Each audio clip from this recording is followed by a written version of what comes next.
साथियों नमस्कार। बीपीएससी ने 71st बीपीएससी मेंस का डेट जारी कर दिया है।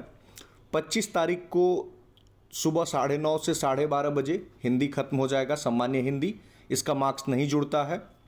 2 बजे से 5 बजे तक 25 तारीख को ही एस्से का पेपर हो जाएगा, निबंध। 26 तारीख को कोई एग्ज़ाम नहीं है। 27 तारीख को जीएस 1 है और 28 तारीख को जीएस 2 है। 29 तारीख को 10 से 12 बजे आपको ऑप्शनल सब्जेक्ट आप 71st का दे लेंगे और 29 तारीख को ही 2 से 5 के बीच जिन लोगों का सीडीपीओ का पेपर है तो उनका ऑप्शनल है। और 30 तारीख को 10 से 1 बजे एफएओ जो फाइनेंशियल एडमिनिस्ट्रेटिव ऑफिसर होते हैं उनका ऑप्शनल पेपर है। देखिए लास्ट 35 डेज हैं, इसमें आपको 3-4 बातें आप ध्यान दीजिए। पहली चीज़, अब तक आपके पास नोट्स होनी चाहिए largely 80 to 90% of the paper का, कम से कम इतना नोट्स आपके पास हो गया है। उन नोट्स को आप रिवाइज करेंगे। रिवीजन मल्टीपल टाइम्स होना चाहिए क्योंकि हमारा दिमाग चीज़ों को भूल जाता है। वैल्यू एडिशन करते रहिए। अगर आपके पास नोट्स प्रिपेयर हो गया है, रिवीजन हो गया है, तो आप वैल्यू एडिशन कीजिए। आज न्यूज़पेपर में कुछ आता है, आप उसको ऐड कर लीजिए। और लास्ट में आप PYQ को यानी प्रीवियस ईयर क्वेश्चन पेपर को प्रैक्टिस कीजिए। यही आपके एग्जामिनेशन में फाइनली आपको सेल थ्रू करवाएगा। बाकी कॉन्फिडेंस रखिए। एग्जामिनेशन जैसे जैसे नज़दीक आएगा आपको लगेगा कि आपको कुछ नहीं आता है, आप चीज़ें भूल रहे हैं, शायद अगला अटेम्प्ट इससे अच्छा दे पाएंगे, एकदम बढ़िया से पढ़ेंगे, ऐसा कुछ नहीं होता है। आपको कितनी भी साल दे दिए जाएं, ये प्रिपरेशन का जर्नी ही ऐसा है कि रोज दिन आपको लगेगा कि शायद मुझे ना एकदम शुरू से तैयारी करने की ज़रूरत है। यकीन मानिए मुझे अब तक ऐसा लगते रहा है कि एक बार फिर से शुरू से एकदम चीज़ों को पढ़ते हैं। ये आपको जीवन के एंड तक लगेगा। तो इसलिए इसको साइड में रख करके कॉन्फिडेंस रखिए, आपको चीज़ें आती हैं। आप कभी ऐसा एग्जामिनेशन हॉल में देखे हो कि 3 घंटा का टाइम आपको दिया गया और आपकी कलम रुक गई हो, आपकी इरिस्पेक्टिव कि आपके प्रिपरेशन के स्टेज क्या है, आपका अटेम्प्ट पहला है या लास्ट है। मैंने हर बच्चे को आखिरी मोमेंट तक लिखते हुए देखा है। नाउ अब क्या लिखोगे यही मैटर करेगा। अब क्या लिखोगे इसके लिए कितना काम का बात पढ़ोगे। जैसे आज हमने फूड सिक्योरिटी को पढ़ा है, आज हमने पॉवर्टी पे डिटेल्ड क्लास ली है। तो मैं कहता हूं कि इन टॉपिक्स पे आपको पता होना चाहिए कि पॉवर्टी इंडिया में क्यों है, कैसे आया, कौन कौन सी कमिटीज़ बनी, क्या रिकमेंडेशन दिया, गवर्नमेंट ने क्या क्या अब तक किया है, क्या आगे किया जा सकता है, बेस्ट प्रैक्टिसेस क्या हैं। इसी तरीके से आप फूड सिक्योरिटी को या अन्य टॉपिक को, हमने 75 एसेज आपको कराया है, आप उतना ही कर लीजिए। एक एस्से के मटेरियल को दूसरे मटेरियल में, दूसरे जो एस्से है उसमें यूज करना सीख जाइए। आपके पास कहते हैं ना कि सेम फॉर्डर मटेरियल है, अगर विमेन पे भी आप उसको यूज कर सकते हैं, आप ग्रामीण क्षेत्र में भी यूज कर सकते हैं, आप उसको इनइक्वालिटी में यूज कर सकते हैं। अब ये डिपेंड करता है आपकी स्किल पे कि आप कितना अपने दिमाग को ट्रेन करते हैं कि फाइनली चीज़ों को कम से कम शब्दों में, ज़्यादा से ज़्यादा बातों को आप अपने एग्जामिनेशन हॉल में लिख पाते हैं। बहुत ब्यूटीफुली आपको चीज़ों को प्रेजेंट करना है। एक फॉर्मेट होता है, जो पूछा गया है सिर्फ उतना ही लिखना है। हमें इधर उधर की बातें, बीटिंग अराउंड द बुश नहीं करनी है। मेंस में इस चीज़ का आप हमेशा ध्यान रखेंगे। आपसे जो बात पूछी गई है, अगर आपसे पूछा गया है कि पॉवर्टी का कारण क्या था, उपाय बताना है, हम सिर्फ इंट्रोडक्शन और कंक्लूजन को छोड़ दें तो हम सिर्फ इन्हीं बातों पे फोकस करेंगे।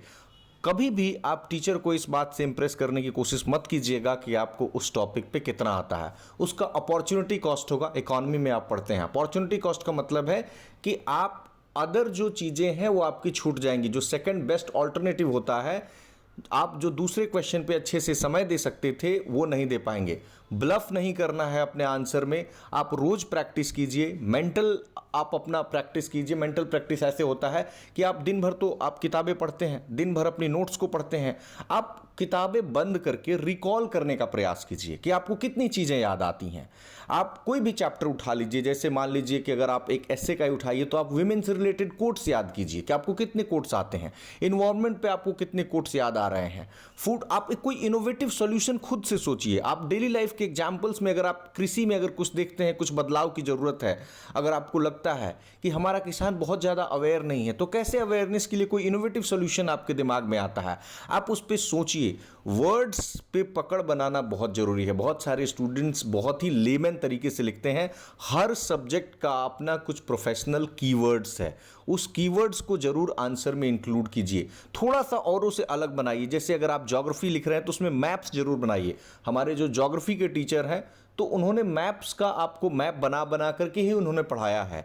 तो मैं कह रहा हूं कि उन मैप्स को आप इंक्लूड जरूर कीजिए, वो एक अलग से ही दिखता है। जब आप मैप बनाते हैं, कोई फ्लो चार्ट बनाते हैं तो एक अलग से दिख जाता है। लेकिन ये मैप्स और फ्लो चार्ट्स, मैं एंड में ये बात आपको बता दूं कि बहुत ज़्यादा आपके आंसर में ऐड नहीं करेंगे, आधा नंबर 1 नंबर करेंगे। ज़्यादा आपको मार्क्स अगर कुछ दिला सकता है तो आपके आंसर में सब्सटेंस कितना है, कितना सारगर्भित तरीके से आपने चीज़ों को लिखा है, आपके आंसर में जो कहते हैं ना कि लेमैन टर्म में कि दम कितना है, आप जो बात पूछी गई थी कितनी दमदार तरीके से आप लिख पाते हैं उसको। जैसे अगर आप ऐसे लिख पाते हैं तो क्या आप इमोशन को टच पर कर पाते हैं कि नहीं, क्या आपके ऐसे में फ्लो है कि नहीं, क्या हर एक एस्पेक्ट को उसने कवर किया है कि नहीं। ऐसे अगर एक टोन में जा रहा है तो ये भी चीज़ ठीक नहीं है, आपने दोनों एस्पेक्ट को कवर किया है कि नहीं। अगर आप पॉलिटी के आंसर्स लिख रहे हैं और कॉन्स्टिट्यूशन के आर्टिकल्स नहीं लिखेंगे, आप रीसेंट केस स्टडीज़ जो आज न्यूज़पेपर में घटित हो रही है वो नहीं लिखेंगे, आप सुप्रीम कोर्ट के जो वेरियस जजमेंट्स होते हैं अगर आप उसको कोट नहीं करते हैं एट अप्रोप्रिएट प्लेसेस, तो बहुत ही कम या कमिटीज़ होती हैं, कमीशंस बनती हैं। जैसे मान लीजिए कि सरकारिया कमीशन है या फिर मान लीजिए पुंछी कमीशन है, तो ये मेजर है। अगर आप इकोनॉमी लिख रहे हैं, 16th फिनांस कमीशन को आप नहीं कोट करते हैं, क्या रिकमेंडेशन अभी आया है, तो आपका आंसर अधूरा रहेगा। आपके आंसर को आपको हमेशा सोचना है कि आप औरों से कैसे अलग बना सकते हैं। आपको करना कुछ नहीं है, समय थोड़ा सा बढ़ाइए अपने पढ़ने का, उसके बाद कम टाइम में ज़्यादा आउटपुट निकालने का कोशिश कीजिए। सबसे इंपॉर्टेंट होता है और हम पूरा प्रयास करते हैं कि आपका टाइम बच जाए, क्योंकि अगर मार्केट में अगर आप इंटरनेट पे आप जाओगे, आज क्या अवेलेबल नहीं है, फ्री ऑफ कॉस्ट आपको हर चीज़ अवेलेबल है। बट कहाँ बात आ जाती है कंपटीशन में, आप कितने कम समय में आपने चीज़ों को कंप्लीट कर लिया। बस आज लड़ाई इसी बात की है कि कितने कम समय में आप चीज़ों को कंप्लीट कर पाते हैं। अन्यथा अगर आप कोई ये आकर कहता है कि नहीं आज मार्केट में रिसोर्स का कमी है, तो मैं इस चीज़ को मानने को तैयार नहीं हूँ। कोई नहीं मानेगा। हर चीज़ आपके गूगल पे आपको एक बार दबाना है और तुरंत सामने दुनिया भर के पेजेस खुल जाएंगी। नाउ कंफ्यूजन वहीं पे क्रिएट होता है कि कौन सी चीज़ काम की है, हम कौन सी चीज़ लिखें। हम सारी चीज़ों को अगर आप फिल्टर आउट करने बैठ जाओगे तो बहुत ज़्यादा टाइम लग जाता है। मेरा कहना है कि आप जहाँ से भी आप तैयारी किए हैं आप उसको रिवाइज कीजिए, बहुत ज़्यादा सोर्स भी मत चेंज कीजिए, माइनर चेंजेस कीजिए। अगर आपको कहीं लगता है कि हाँ यहाँ पे आपको कॉन्फिडेंस नहीं आ रहा है कि यहाँ पे मैंने तैयारी की है बट ये मुझे ठीक नहीं लग रहा है, तो वहाँ आप जरूर चेंज कीजिए, लिखने का प्रयास कीजिए।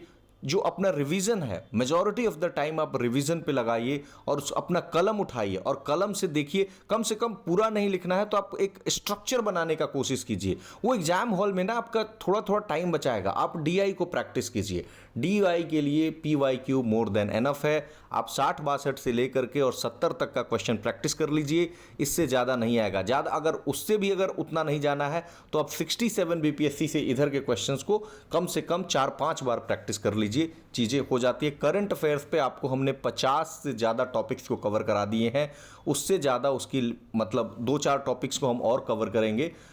उस समय तक हम लोग जो भी अपडेट्स होंगी, एक वैल्यू एडिशन का हम मटेरियल प्रोवाइड करेंगे, उसको हम लोग उस पर काम कर भी रहे हैं कि लास्ट मोमेंट पे देंगे। 10 से 12 पेज का होगा, 15 पेज का होगा, ताकि उनको आप कैसे अलग अलग आंसर में यूज कर पाएंगे। We are working on that.